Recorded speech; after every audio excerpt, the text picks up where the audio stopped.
age I really felt myself to be from Bharat, from India.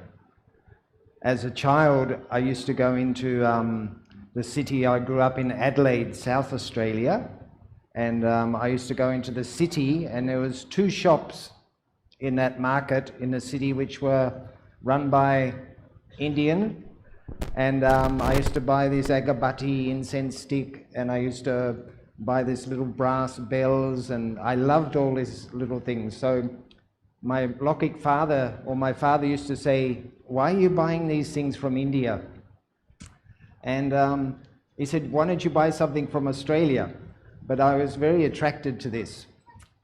At the age of 21, I felt very adventurous, and I traveled from Australia to Singapore, to Malaysia, and then to Sri Lanka. And when I went to Sri Lanka, it was like the first time I'd seen this sort of lifestyle, which was very simple. People were very simple. They live in these very simple little coconut thatched huts. And yet I saw something in the people which they were very, very happy. They seemed very happy with this simplicity. And I thought, you know, some of these people also, they'd only traveled literally only 5 or 6 kilometers away their whole life. You know, some of the families I spoke to, and I couldn't imagine it. How could you not go any further than 5 kilometers down the road? And yet there was this happiness I saw in these people. I come back to Australia, and then those of you who may know Australia, the indigenous people, yeah, the tribal people of Australia, the Aboriginals. Well, I was somehow connected with these people, and just before I went overseas, I had the experience of like this, you know, for example, they send the tribal elders, they send out these spirits to round up the young boys for initiation into their spiritual law. And their spiritual law is like learning the laws of the land, how to live in the land and respect the land, because they see the land as a temple, their mandal.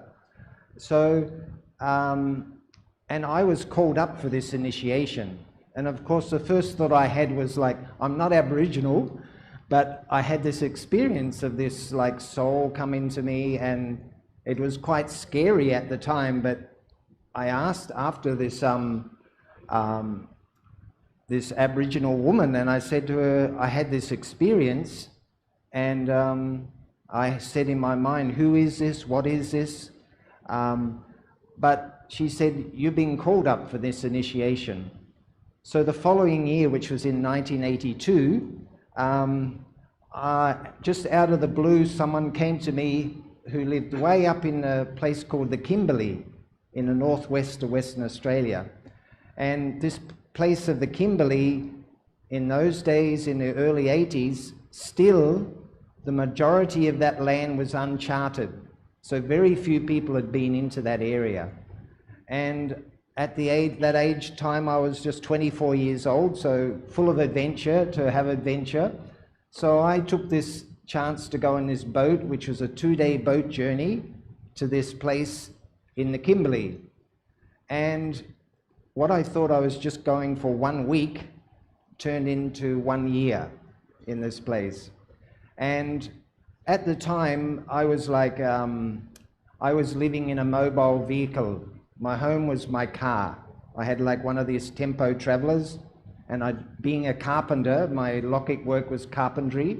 So I fitted out this tempo traveler with stove, fridge, sink, bed, TV. I had everything: trailer, boat, surfboard, tent, generator. So that was my home base, my home on wheels. And so I used to work just 4 months. 4 months work, 8 months chutti. Yeah. So I thought that was a good program. I could work for 4 months, save enough money, and then I could run the vehicle and do what I like for the rest of the 8 months. So when I had this invitation up into the Kimberley, I'd already worked my 4 months. So I had savings, And when I got there, I was like, because I was free and I had no bondage or attachment to anything back where I was, that turned into 1 year. And I'd say that probably 1 year was probably the most impact of anything I'd ever had up to then, because it was like going to a place where there was no engine, no motor cars, no radio, no TV, no internet, no cell phones. And it was like the depth of the silence in that place was absolutely intense. The physical silence. And just to give you an idea, in that 1 year, I just had 10 visitors, only in 1 year. And the first visitor came along after 4.5 months, the first boat. And to me, it was like the first time I ever really discovered that depth of silence, and also a feeling it was really touching me there was the experience of something was in this silence, which was an intelligence or a being or something, because I felt I was being guided by something there. And of course I was very close to the nature. In actual fact, I was just like another animal living in that environment, because I didn't know kapra nehi.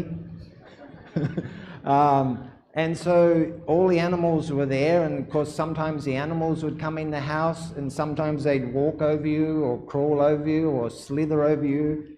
And but it was like a learning of how to be very present. And of course when because it was almost like subconsciously, if anything happened, it was 2 days journey to the nearest village by boat, 2 days by boat. And that journey was only possible twice a month with the ocean tides. So subconsciously it was like to pay attention to each step, and whatever is doing was even more so, because if something happened, you've learned here, know the word Om Shanti, yeah? Because there was no way of getting to that village if something happened, you know, it was out of the question. So it meant that there was this extra attention on every movement and every step. So for me, that was like a meditation. I didn't know it then, but because of that intensity, so that was one thing. But with the animals and the nature, it's like, in that type of environment, it was like you only have your own sanskaras, yeah, and to deal with the nature, yeah. It wasn't people, but it was the nature. And of course, there was a lot of things there which bite, and a lot of things which, you know, thistles and thorns and all sorts of things. But it meant that I had this observation of the animals, and you start to observe things. You observe the different animals that come out at different times, some at night, some in the day. And of course there was this observation, and of course it was very, you know, I guess if you say in today's world, it was my YouTube channel, yeah, my favorite. And so that was, and of course with the indigenous people, of course what I learned from them was that they have this acute observation power, yeah, because they lived in this environment, and they had to find where their food was, where their water is, where everything is, and just by the signs in the nature. And for example, if they had the thought of water, for example, it might be that a bird flies in the sky that way as soon as they have that thought. So they would follow that. They're given a sign that water is that way, and a bird is flown that way as well. So all these very, very subtle signs, their life was like that, you know. So for me it was like a magic, because having the thought of something, and then all of a sudden you might look at something and there's a face in the rocks, or a face in the clouds, or a bird flies this way, or something would happen which would show you the direction to go in. That was the first thing that happened, and of course, one thing was it was so simple, and it was always, almost to me, it was like, it seemed truth was so simple that it was completely overlooked, yeah? And I just felt, okay, there's this silence, and in this silent space, there was truth. And I felt that if I surrendered my mind to this silent space, everything would be provided. Like it was almost a very loveful feeling as well, that whatever I needed would be provided, whatever I needed, but it was only really specific to what I needed, not more than that. And of course, this went on to a point where I all of a sudden got very inspired to paint. And I got this little piece of plywood from this hermit who asked me to this place. He had some little colors, some paints. And I got inspired to paint this temple. Yeah, the temple was almost like shaped like the Taj Mahal. So it had this sort of minuet and these 5 sort of archways. And one of the things this hermit had said to me, he said, if you master the 5 senses, that was the most important thing. So somehow that registered in my mind, and I observed this hermit, and he was very, very, very disciplined. And I say hermit, but in Indian sense would be a sannyasi. And so he had this very discipline with his food, and because things were so difficult to get there, he had to take everything by boat, that he treasured every little item he brought there, and he rationed that out for his stay there. That would last him 4 months before he'd have to go back to that village to get more supplies. And of course, I was undisciplined. So, usually when, we see something in others that we don't have in ourselves, we get inspired. So I was inspired like this. And of course, all the tasty, yummy things I brought there, I finished them like fatafat, fatafat finished, and sometimes very enthusiastic with things because there was nothing else there. And so with this thing of this 5 senses, I painted these 5 rainbow colors coming out of this doorway of this temple to a star in space. And when I finished painting this picture, I set it on, because I built my house out of trees from the forest. And there was a big forest there and a lot of dead trees, so I spent very little time, maybe less than 2 weeks to build the house, actually, very enthusiastically. But one of the things that happened when I was there was 3 other people there that were living at that time, 1 couple and one other brother. And there was a situation, and I just saw this vision of how I would build this place. And of course, at the same time, one of the persons there was very, very, very jealous that I'd come to this place and felt so at home that that was a problem for him, And of course, being in a place so isolated like this, you can't just run away somewhere else. There's the freshwater spring is there, and that's the life force of that place. So I was thinking to myself, I thought this could be quite dangerous. But anyway, I remember I was sitting up on this sitting spot on the side of the cliff, and this person I could see in the distance climbing up the rocks, and I could see he was very, very, very angry, yeah? And he climbed up these rocks, and he got almost to me, and he went to pick me up to throw me off the cliff, yeah? And at that moment, I was completely still and silent. And it was almost like he was paralyzed to actually pick me up. He stopped at this point. And after that experience, I thought, okay, and so that's when I started to build my place out of the forest, separate to the main camp. And as it went on, when I painted this picture, and these rainbow colors come into this star, I put it on the handrail of the place I'd built, and from a distance of about 3 meters, I could see this very clear photograph of someone sitting in the middle of the temple. But I didn't paint that. I just painted the temple. And this person was like, had white hair, white moustache, sitting like a half lotus position. And I was getting these feelings of this thing of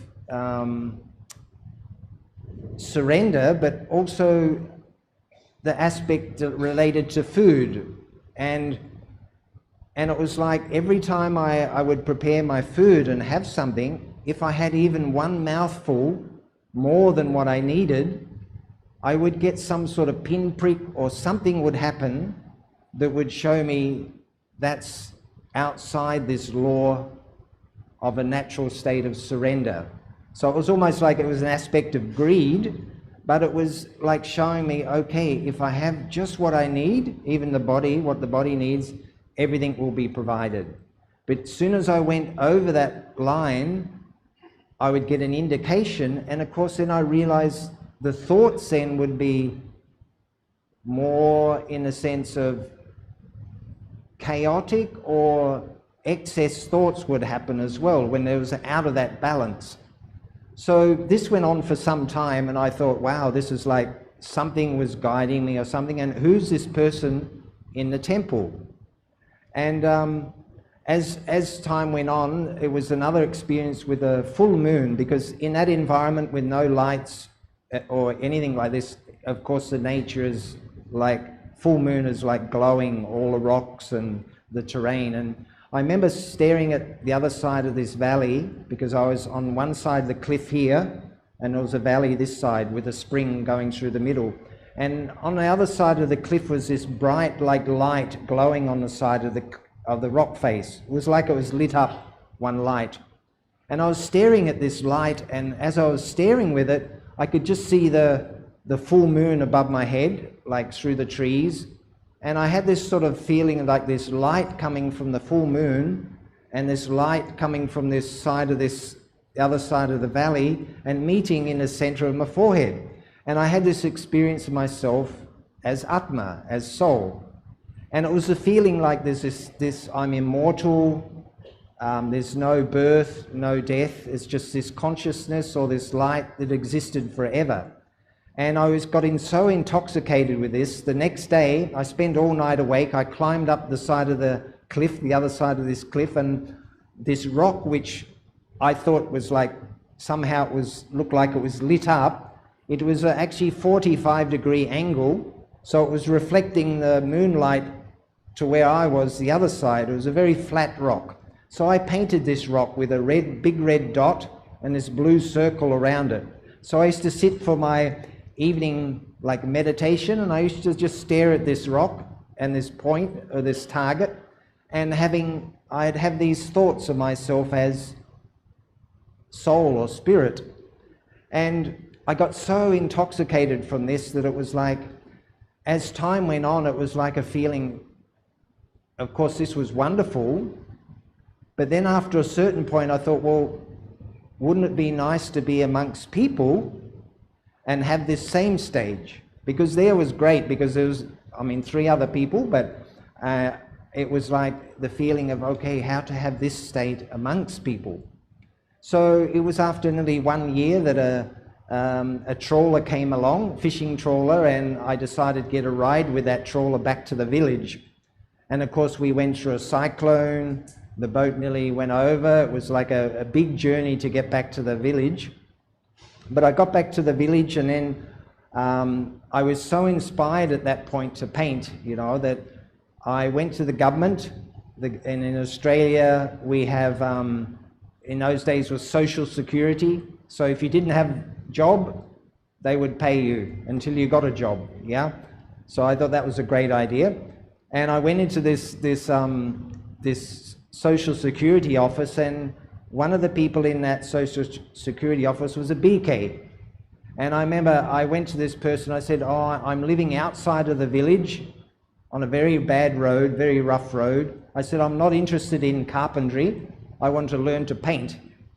Can I still get these unemployment benefits for doing that? And he said, yes. So I said, thank you. So I used to come into that village every 2 weeks, get a check buy some colors, some paints, and go back out to this property, which I also built another little hut, and I painted my experience of that 1 year in the forest. And of course, every picture I painted this point of light, which I experienced, this point of light as a soul.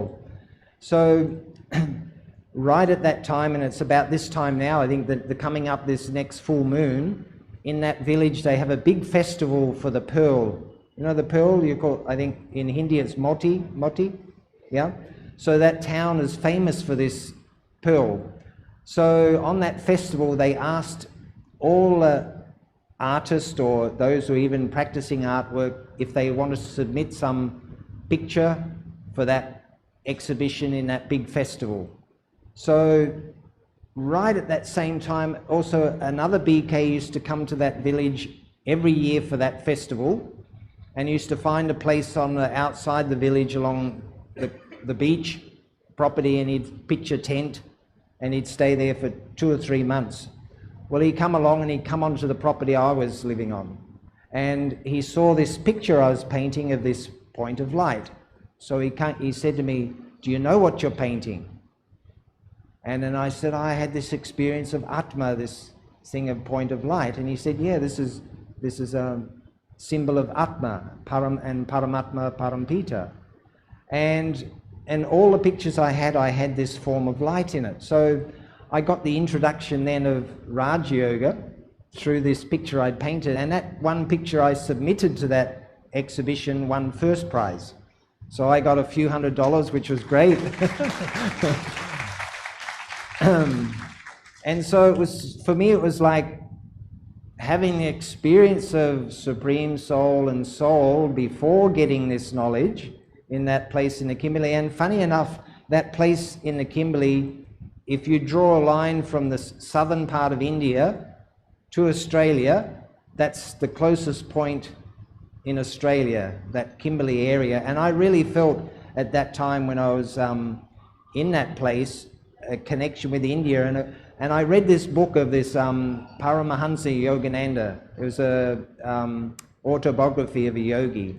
And of course there's many stories in that book, and that was my first read of anything from India. And of course I thought, is this really real? These people that have these different occult powers and city powers, and you know, some would climb up a rope and disappear, some didn't eat, some, you know, there's many stories in that book. And of course there's many photographs in that book as well, black and white photographs. And I thought, coming back to that painting I'd painted, is the picture in this painting any of those people in that book? And of course I went through that book when I was up there, and I looked through, and I didn't see anyone that looked like that. Of course it was Brahma Baba, but I didn't know that, of course, then it was Brahma Baba. But so when I did the course, and I first, you know, because in Australia, when they give the course of Raj Yoga, they're very, very cautious, not sort of presenting or anything to look like anyone as a guru, you know.